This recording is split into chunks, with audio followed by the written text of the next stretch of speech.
ایک دن میرے حضور علیہ السلام سیر کرتے کرتے باہر تشریف لے گئے. وہاں ایک قافلے نے پڑاؤ کیا ہوا تھا. ان کے اونٹ چر رہے تھے. ایک خوش قسمت سرخ رنگ کا اونٹ تھا جو میرے حضور علیہ السلام کو پسند آ گیا. میرے حضور علیہ السلام نے قافلے والوں سے پوچھا کہ یہ اونٹ بیچنا ہے. پتہ نہیں انہوں نے بیچنا تھا یا نہیں بیچنا تھا. جب میرے حضور نے پوچھا کہ یہ اونٹ بیچنا ہے, انہوں نے کہا جی بیچنا ہے. اچھا کتنے کا بیچنا ہے؟ کہا جی اتنے کا بیچنا ہے. سودا طے ہو گیا, بات چیت ہو گئی. حضور علیہ السلام نے فرمایا میں کوئی تاجر کی غرض سے تو آیا نہیں کہ رقم ساتھ لے کے آتا. میں تو سیر کرتا آ نکلا, تمہارا اونٹ مجھے پسند آ گیا اور سودا طے ہو گیا. ایسا کرو کہ اونٹ مجھے دے دو, میں گھر جا کر اس کی قیمت آپ تک بھیج دیتا ہوں. انہوں نے کہا جی ٹھیک ہے. میرے حضور علیہ السلام اونٹ پکڑ کر گھر کی طرف چل دیے. جب حضور علیہ السلام ان کی نظروں سے اوجھل ہوئے تو وہ ایک دوسرے کو کہنے لگے یار یہ جو شخص اونٹ لے کر گیا ہے اس کا پتہ بھی کسی نے پوچھا ہے کہ اس کا پتہ کیا ہے, اس کا نام کیا ہے, کہاں رہتا ہے؟ اونٹ لے کے چلا گیا ہے اور ادھار لے کے گیا ہے. جب کسی کو نقد سودا دیا جائے تو اس کا اتا پتہ پوچھنے کی ضرورت نہیں ہوتی, اور جب کسی کو ادھار دیں یا تو آپ ان کو جانتے ہوں یا تو درمیان میں اس کا ضامن کوئی ہو. ایک دوسرے کو کہنے لگے او نادانو,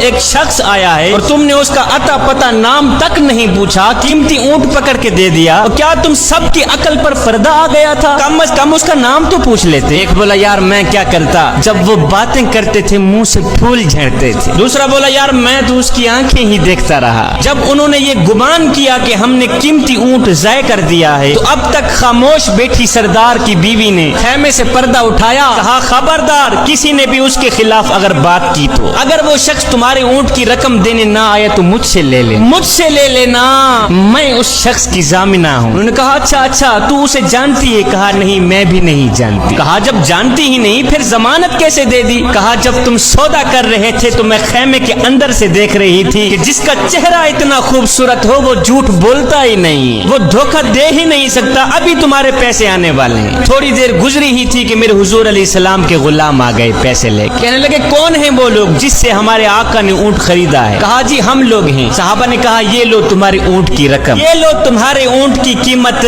انہوں نے کہا بھائی قیمت بعد میں دینا, پہلے یہ بتا کہ وہ محبوب رہتا کہاں پہ؟ صحابہ نے کہا سامنے مدینے میں اس محبوب کے ڈیرے ہیں. کہا پھر رقم بھی اپنے پاس رکھو, اونٹ بھی اپنے پاس رکھو, ہمارے دل بھی اپنے پاس رکھو, ہمیں تو اب دن رات اس محبوب کا دیدار ہی چاہیے. ہائے میرے حضور کی صورت ہی کیا دیکھی, اونٹ بھی بک گیا, خود بھی بک گئے.